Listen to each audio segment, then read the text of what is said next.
नमस्कार, स्वागत है आपका रिपब्लिक भारत के डिजिटल प्लेटफॉर्म पर। मैं हूं आपके साथ अनामिका सिंह काली और आज हम बात करेंगे ऑपरेशन सिंदूर में भारत के हाथों पिटने के बाद बौखलाए पाकिस्तान की।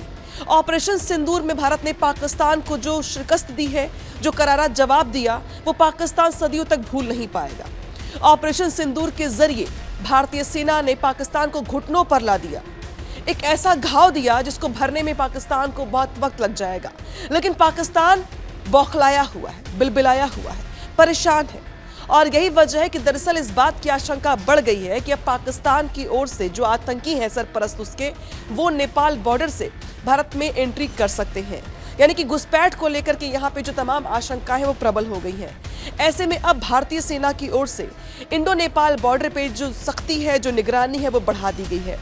उत्तर प्रदेश के 7 जिले ऐसे हैं जहां से नेपाल के बॉर्डर खुलते हैं और इन बॉर्डर्स के जरिए बड़े आराम से इसके पहले भी जो घुसपैठ की कोशिशें हैं वो होती रही हैं। और यही वजह है कि जिस तरीके से ऑपरेशन सिंदूर सफल रहा, ऑपरेशन सिंदूर में सफलता के बाद भारतीय सेना अब इंडो नेपाल बॉर्डर पर ज्यादा मजबूती से निगरानी करती हुई दिखाई दे रही है। एसएसबी के साथ साथ जो लोकल पुलिस है, इसके अलावा नेपाल सेना के जवान भी आपको इंडो नेपाल बॉर्डर पे सख्ती करते, निगरानी करते, गश्ती करते दिखाई दे देंगे।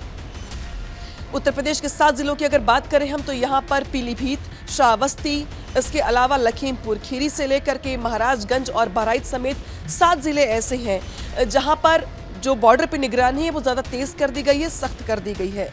साफ तौर पे जो वहाँ पे रोज़मर्रा की आवाजाही होती है लोगों की बॉर्डर पे, उन पर भी नज़र रखी जा रही है। जो लोग नए चेहरों के साथ वहाँ पे आवाजाही कर रहे हैं उनसे उनका पहचान पत्र पूछा जा रहा है।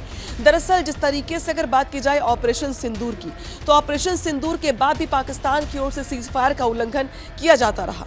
तो पाकिस्तान जैसे देश पर भरोसा करना एक तरीके से बड़ी गलती साबित हो सकती है। और ऐसे में जब भारत की जो सरहदें हैं वो पहले से ज़्यादा मुस्तैद हैं, भारतीय सेना के जवान जो है मुस्तैद हैं, यानी कि जो श्रीनगर की अगर बात करें या कश्मीर के अलग अलग हिस्सों की बात करें, तो वहाँ पे बॉर्डर पे सख्ती के साथ साथ अब जो नेपाल का बॉर्डर है वो ज़्यादा संवेदनशील हो गया है।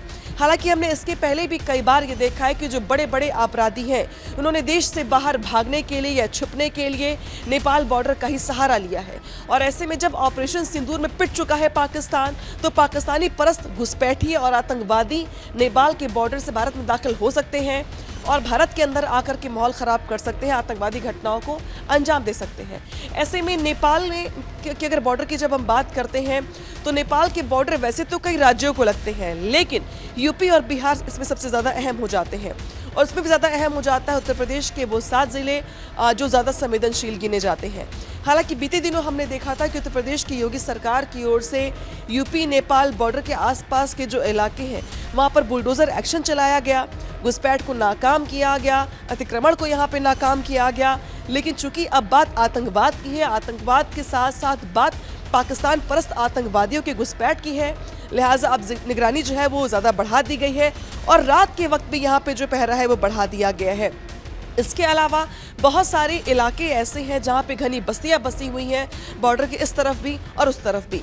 ऐसे में जो घनी आबादी वाले इलाके हैं वहाँ पे लोगों के पहचान पत्र चेक करने के साथ साथ जो नए लोग जो सामान के साथ आवाजाही कर रहे हैं, या कोई संदिग्ध या कोई अलग देश का पासपोर्ट लिया हुआ व्यक्ति हो या कोई परिवार हो, तो उस पर खास नज़र रखी जा रही है और प्रयास ये किया जा रहा है कि पाकिस्तान की ओर से हर तरीके की घुसपैठ को यहाँ पर नाकाम किया जाए। हालांकि सेना की ओर से ये साफ कर दिया गया है कि ऑपरेशन सिंदूर अभी भी खत्म नहीं हुआ है, यानी कि पाकिस्तान की ओर से जो हर गतिविधि है उस पर नजर रखा जा रहा है और हर आतंकवादी घटना को नाकाम करने को लेकर भारतीय सेना मुस्तैद है। अगर पाकिस्तान की ओर से कोई हिमाकत करने का प्रयास किया गया तो भारतीय सेना की ओर से मुंह तोड़ जवाब दिया जाएगा। लेकिन इस बीच नेपाल के जो बॉर्डर्स है वो ज़्यादा सख्त हो गए हैं, निगरानी बढ़ा दी गई है, यानी कि हर स्थिति से निपटने को लेकर भारतीय सेना ज़्यादा मजबूत और चौकस दिखाई दे रही है।